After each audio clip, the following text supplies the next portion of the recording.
como segunda parte de la presentación del tema de árboles, vamos a ver, en primer lugar, cómo habría que eliminar el elemento mínimo de un árbol. Consideramos tres casos. Recordemos que en un árbol binario de búsqueda, dado un nodo, todos los nodos que hay a partir de su hijo izquierdo son menores que él y todos los que son mayores que él están en el subárbol derecho.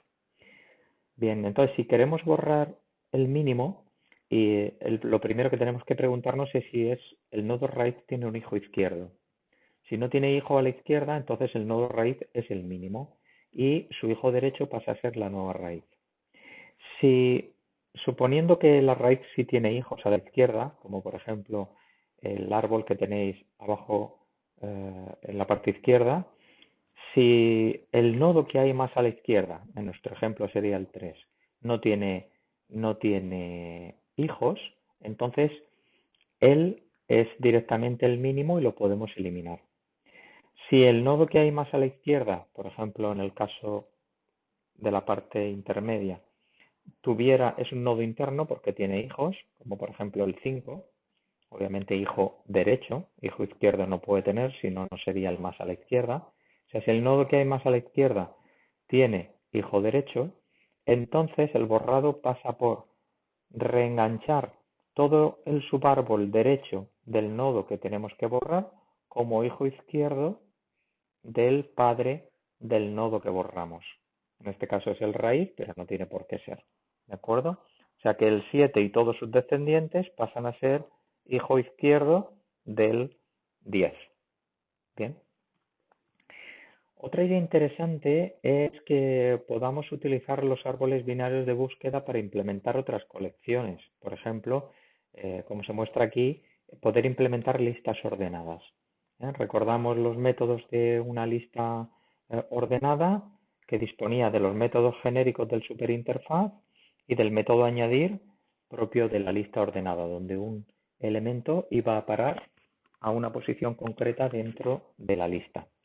Entonces podríamos hablar de que estamos implementando una lista mediante las facilidades que ofrece un árbol binario de búsqueda. ¿Vale? Entonces la planteamos como una subclase del árbol binario de búsqueda y decimos que implementa el interfaz que queremos implementar, que es el de las listas ordenadas, ¿vale? El superinterfaz común a todas y el interfaz iterable para poder para compatibilizarlo con la implementación del método iterator. Entonces, todos los métodos que vemos aquí son los de las listas y fijaros que nos apoyamos en los métodos que ya tenemos de un árbol binario de búsqueda. Añadir es añadir un elemento concreto. Quitar el primer elemento de la lista para nosotros en un árbol binario de búsqueda es eliminar el mínimo. Quitar el último elemento de una lista sería eliminar el máximo. El remove son iguales. O sea, saber quién es el primero de la lista es saber quién es el valor mínimo del árbol, igual que con el máximo. Y pedirle un iterador a la lista significa pedir un iterador para recorrido en orden del árbol. ¿Por qué estos métodos de un árbol binario de búsqueda? Porque la semántica de ellos se corresponde con la semántica esperada, el comportamiento esperado para el caso de una lista ordenada. Bien, claro, tenemos que tener presente que la implementación mediante árboles nos va a dar un beneficio considerable en la mayoría de los casos, pero no en todos los métodos.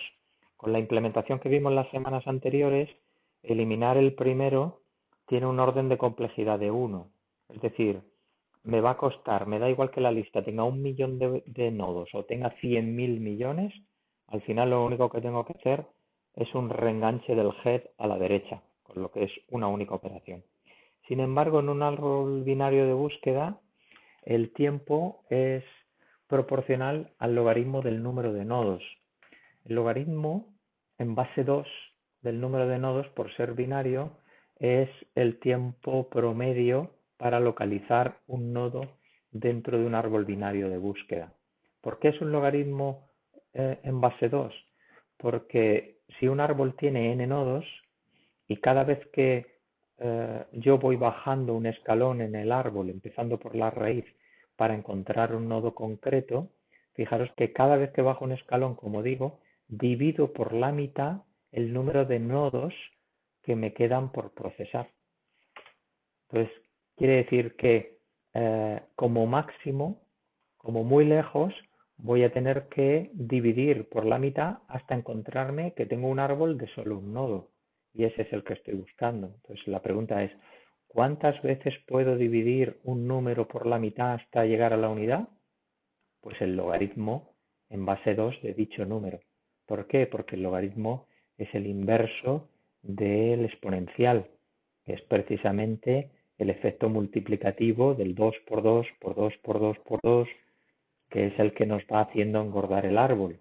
Entonces, a la hora de ir dividiéndolo, logaritmo en base 2 es la operación inversa del 2 elevado a n. ¿De acuerdo? Entonces, bueno, aquí podemos ver que obtenemos una ventaja en el remove last, en el last, en el contains y en el añadir, que son métodos muy habituales. Entonces, hablar de un orden de n, de logaritmo de n frente a un orden de n es significativo. O sea, probad que si tengo 100.000 millones de nodos, un orden de 100.000 millones es un número muy grande comparado con un logaritmo de 100.000 millones, que es un número que estará entre 25 o 27 aproximadamente. O sea, 25 o 27 operaciones frente a 100.000 millones. O sea, el ahorro de tiempo es considerable. Bien. Bien, la última parte del tema tiene que ver con el balanceado de los árboles. Fijaros que, como se muestra ahí en el diagrama, en la figura, de poco me sirve tener un árbol binario de búsqueda si al final no se mantiene una estructura arbórea. Es decir, en el caso extremo en el cual todos los nodos solamente tienen un hijo derecho o un hijo izquierdo, al final lo que tenemos es una lista. O sea, ese beneficio de ir dividiendo por dos cada vez que voy bajando de nivel en un árbol binario de búsqueda para buscar un nodo concreto se pierde. ¿Por qué? Porque no me estoy ahorrando ninguna mitad de nada. O sea, por ejemplo, imaginad que quiero buscar el 20 y empiezo en el 3. ¿Es mayor que el 3? Sí, por la derecha. ¿Cuántos nodos me he quitado de la izquierda del 3? Ninguno. O sea, quiere decir que al final el número de comparaciones promedio que voy a tener que hacer es n o n medios, ¿vale? Pero eso es equivalente al número de comprobaciones promedio que tendría que hacer en una lista enlazada. Entonces aquí perdemos la ventaja de los árboles. Entonces, el balanceo de los árboles, ¿en qué consiste? Consiste en que los árboles mantengan una estructura que nos recuerde visualmente a esa estructura arbórea, de forma que la operación de añadir un elemento como, como como caso peor, tuviera una complejidad del orden del logaritmo de n en base 2, en lugar de un orden de n, que es lo que se nos ha mostrado ahí. Fijaros que no siempre es nuestra culpa la manera en la cual un árbol ha quedado finalmente representado. ¿Por qué? Pues porque va a depender del orden en el cual se insertan los elementos. Si yo inserto los elementos en el orden en el que tenemos ahí 3, 5, 9, 12, 18, 20, casualmente el árbol que tenemos es el de la figura. ¿Por qué? Porque sabéis que cada nodo va a parar como nodo hoja cada vez que lo insertamos en un árbol binario de búsqueda. Entonces, a la hora de ir comparando, si el 5 es mayor que el 3, a su derecha. El 9 es mayor que el 3 y es mayor que el 5, a su derecha. El 12 es mayor que el 3, que el 5 y que el 9, a su derecha. Y así sucesivamente. ¿Bien? O sea que un árbol puede nacer desbalanceado desde el principio. Bien, entonces nuestro objetivo es ese, que ningún camino en el árbol tenga una longitud mayor que el logaritmo de n en base 2. Es decir, que si tenemos 6 elementos, como máximo permitamos longitudes, una longitud de 2 en los caminos, ¿vale? Bien, hay soluciones para mantener balanceados los árboles. La más conocida de todas son los árboles AVL que comentaremos al final. Bien, eh, en- para entender el mecanismo del balanceado de AVL, lo primero que tenemos que entender el mecanismo básico de balanceo que se utiliza en los árboles, que son las rotaciones a la derecha, a la izquierda, y luego las combinadas derecha-izquierda e izquierda-derecha, que vemos a continuación. Bien, imaginemos que tenemos 5 nodos, o 6, como tenemos en el caso de la figura. Entonces, por lo que os he dicho antes, como máximo permitimos una longitud de 2, que es el logaritmo de 6 en base 2 truncado.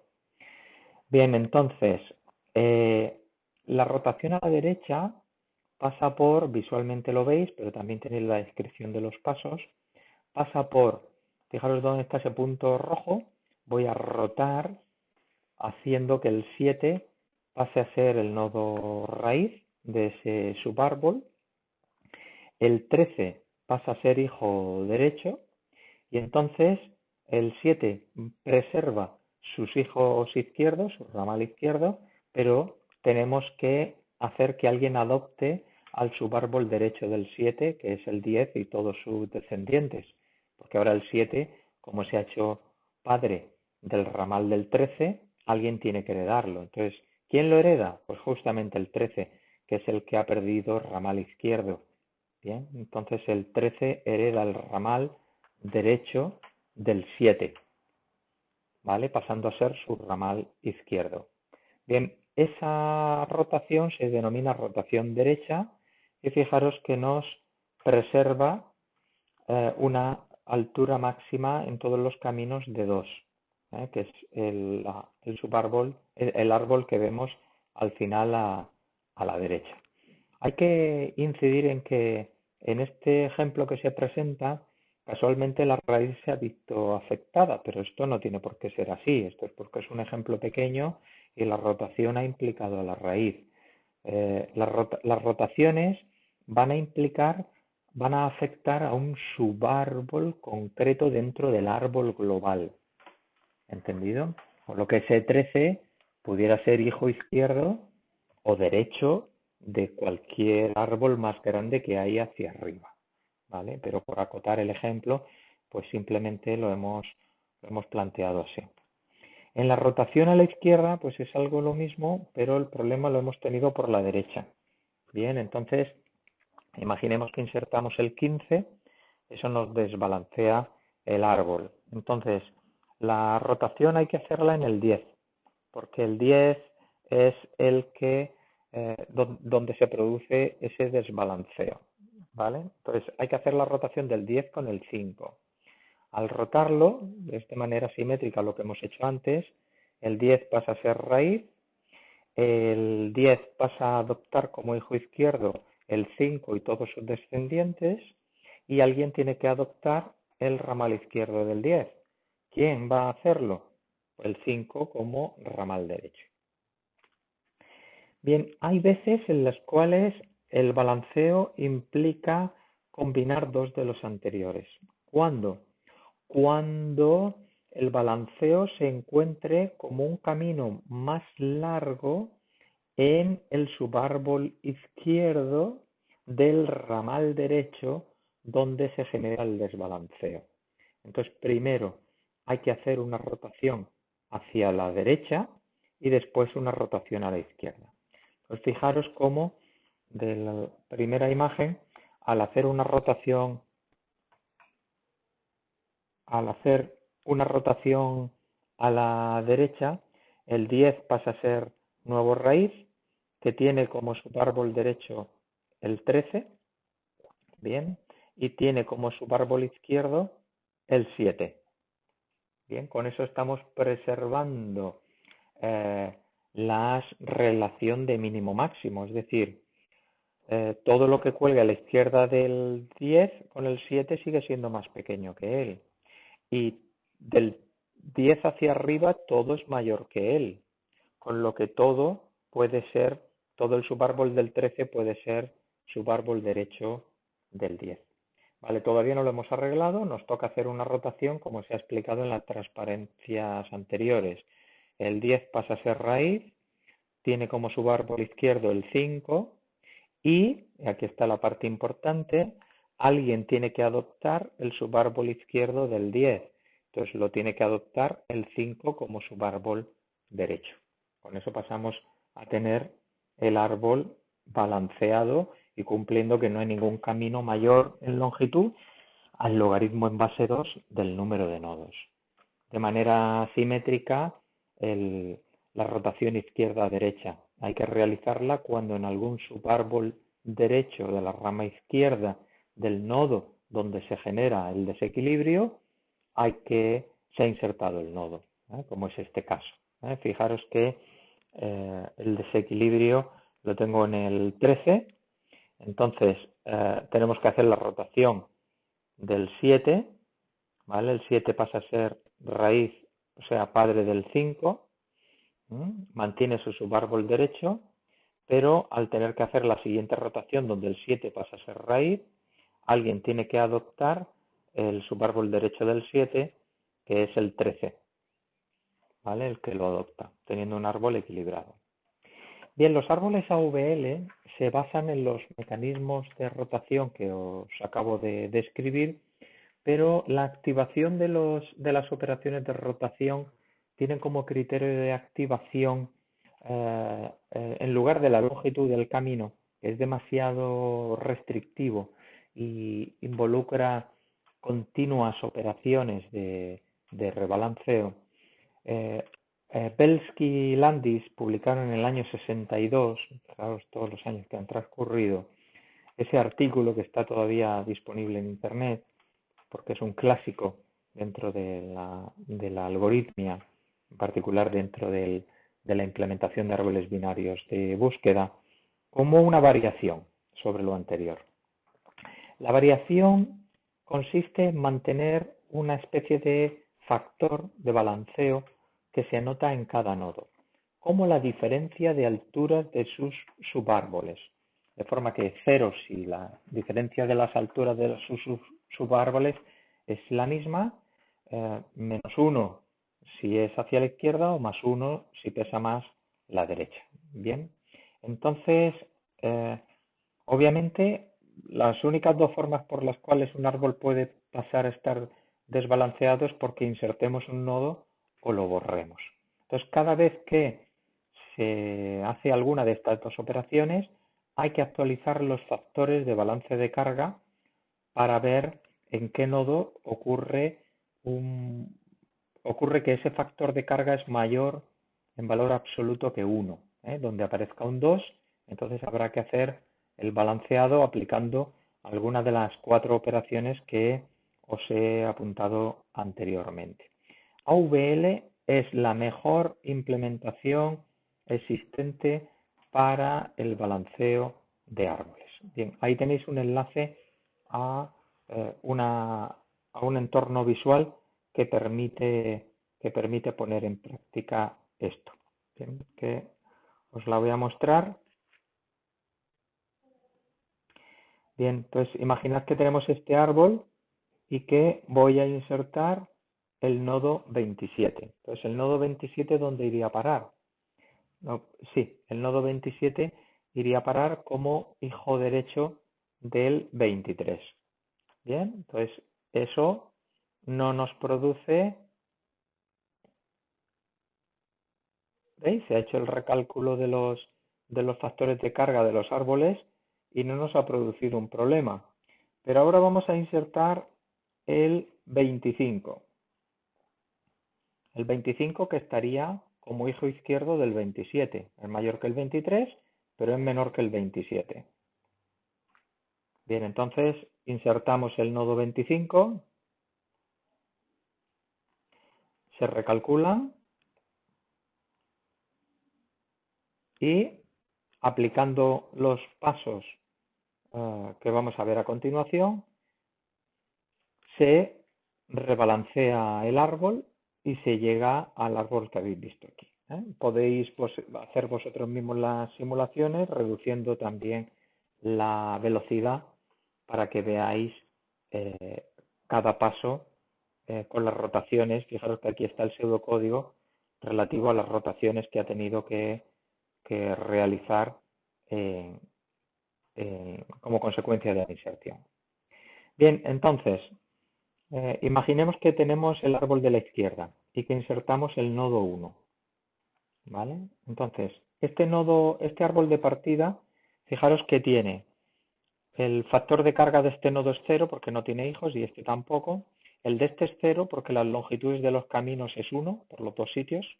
El de este es 0 y el de este es menos 1. ¿Por qué? Porque el camino más largo que tengo por acá es 2 y el camino más largo que tengo por acá es 1.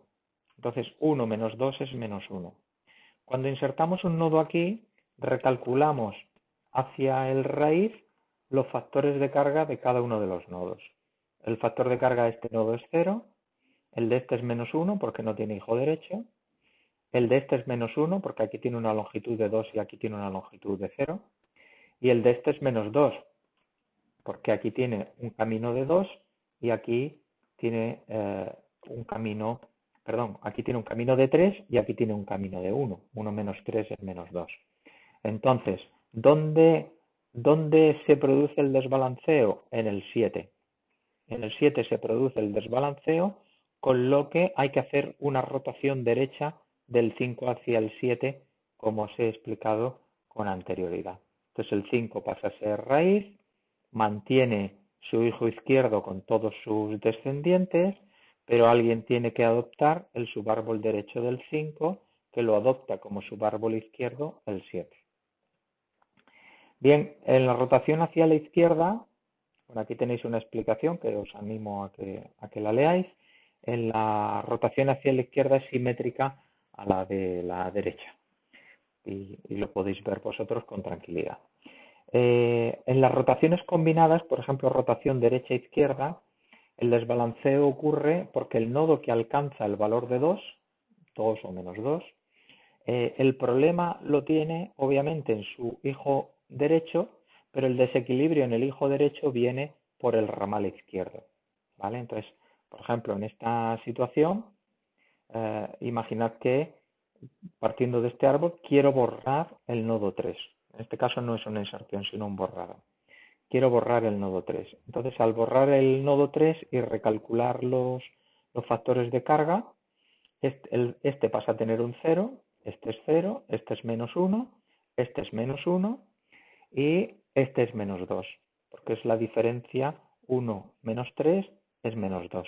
Entonces, este nodo se ve afectado en la rotación, pero es su hijo derecho el que sirve de eje para esa rotación derecha-izquierda. ¿Por qué? Es derecha-izquierda porque este es negativo y este es positivo. Entonces el 13 pasa a ser el raíz de este subárbol, teniendo como hijo derecho al 15 y a todos sus hijos derechos, mantiene como hijo izquierdo lo que él traía, ¿vale? Y pasa a ser el hijo derecho del 10. Pero todavía no hemos terminado. Ahora toca hacer la rotación izquierda. El 13 pasa a ser padre y teniendo como hijo izquierdo el 10 y sus descendientes, alguien tiene que adoptar el subárbol izquierdo del 13 y lo va a adoptar el 10 que no tiene a nadie a su derecha. Y con eso pasamos a tener el árbol balanceado. Bien, la rotación izquierda-derecha es similar a la que se os ha presentado. ¿Vale? Entonces, esta definición de árbol balanceado es mucho más fácil de adoptar que la inicial que vimos basada en la longitud de los caminos, de los logaritmos, porque el recálculo, o sea, no es tan restrictiva, o sea, no requiere tan continuamente realizar balanceo y sin embargo, o sea, es prudente, ¿no? No es balancear siempre continuamente, sino solamente cuando se desequilibre atendiendo a los factores de carga. Bien, y además las operaciones de balanceado se pueden hacer muy fácilmente, con pocas operaciones, y nos llevan a tener garantizado, y esto es importante, que un árbol binario de búsqueda balanceado mediante una técnica VL preserva, garantiza un tiempo logarítmico de n en base 2 para las operaciones de localizar, insertar y borrar un nodo. Y además, el árbol AVL nunca es un 45 más grande que es su equivalente, o sea, más largo en tamaño, que es su equivalente a un balanceado puro de los descritos al principio. Bien, el balanceo de árboles es importante porque, fijaros, lo que se ha presentado al principio, que en un caso extremo podemos llegar a tener que un árbol binario de búsqueda sea tan eficiente como una lista lineal, por el hecho de que se haya roto esa estructura jerárquica por la cual cada vez que voy bajando de un nodo para ir buscando a un nodo concreto, me he quitado la mitad de nodos de los que quedaban pendientes de procesar. Claro, esa estructura arbórea es lo que lo permite. Si estoy en una estructura lineal, perdemos ese logaritmo en base 2 y estamos en un orden de n. Bien, ¿por qué es importante ese balanceo? Los árboles binarios de búsqueda se utilizan en la implementación de los sistemas de bases de datos. Los sistemas de bases de datos, imaginad tablas con cientos de millones de filas. Entonces, el poder en SQL localizar una fila concreta dentro de una tabla con cientos de millones de filas y hacerlo en un segundo, solamente puede venir de la mano de árboles binarios de búsqueda. ¿Cómo? Lo que hacen los sistemas de bases de datos es montar árboles de índices que se almacenan en disco y ocupan espacio físico también, asociados a cada una de las tablas. Entonces, estos árboles de índices lo que hacen es, dada la clave primaria de la tabla, lo que hacen es montar un árbol binario de búsqueda que permitan localizar un registro, una fila de la tabla, sabiendo dónde está, y la localizan en un tiempo logarítmico, en base 2, gracias a que son capaces de navegar en un árbol cuyos nodos almacenan la información de las claves primarias de la tabla. Claro, cuando una base de datos se ha utilizado durante un tiempo y se han realizado muchísimas operaciones de inserciones y borrado, llega un momento en que el administrador de la base de datos detecta que los procedimientos de manipulación de la tabla cada vez requieren más tiempo. Y dice, ¿cómo es posible esto? Y es consecuencia de que el árbol binario de búsqueda asociado a la tabla ha ido degenerando y cada vez ha estado menos balanceado. Entonces, ¿qué es lo que se hace? Lo que se hace es borrar el índice asociado a la tabla y volverlo a crear. Cuando se vuelve a crear un índice, en ese momento se genera de nuevo el árbol binario de búsqueda. Se genera un árbol binario balanceado desde el principio para esa tabla, con lo que volvemos a disfrutar otra vez de las ventajas de unos tiempos logarítmicos en las operaciones de búsqueda, de inserción y de borrado en la tabla. Esto es algo que conocen muy bien los administradores de bases de datos. Y eso es todo, amigos. Con eso terminamos el tema de árboles y terminamos todos los temas de la asignatura. Fijaros que hemos conseguido abarcar completamente el temario a pesar de las restricciones que todos conocemos y bueno, hay que completar diciendo que hemos conseguido con la asignatura abordar muchísimos temas de programación dentro de un único cuatrimestre. Hemos reforzado, aparte de dar unos fundamentos básicos de la ingeniería del software, de lo que es el uso de patrones, de que aprendáis la notación UML. Nos hemos metido en aspectos más avanzados de programación con temas de polimorfismo, herencia, interfaces, tipos genéricos, pero hemos visto además cómo desarrollar interfaces gráficas de usuario, cómo gestionar archivos, cómo implementar algunos patrones en Java. Y hemos visto también todo el tema de colecciones en la segunda parte de la asignatura. Colecciones que os ha permitido poner en práctica todos los conceptos de la orientación a objetos al tiempo que habéis profundizado en el aprendizaje de estas estructuras complejas, como los árboles, las listas enlazadas y demás. Con lo que desde el punto de vista de la asignatura se cumplen los objetivos inicialmente planteados y se os deja pues en un punto de aprendizaje óptimo para que por vuestra cuenta, eh, donde vayáis necesitando aprender otros temas de programación orientada a objetos, pues podáis hacerlo de manera autodidacta porque tenéis la base para ello y además habéis aprendido a pensar cómo implementar estructuras más complejas, lo cual os da un plus en los aspectos de programación, ¿no? Al haberos manejado en un nivel de abstracción más alto del que habitualmente los programadores se suelen colocar. Bien, y con eso doy por cerrado el vídeo.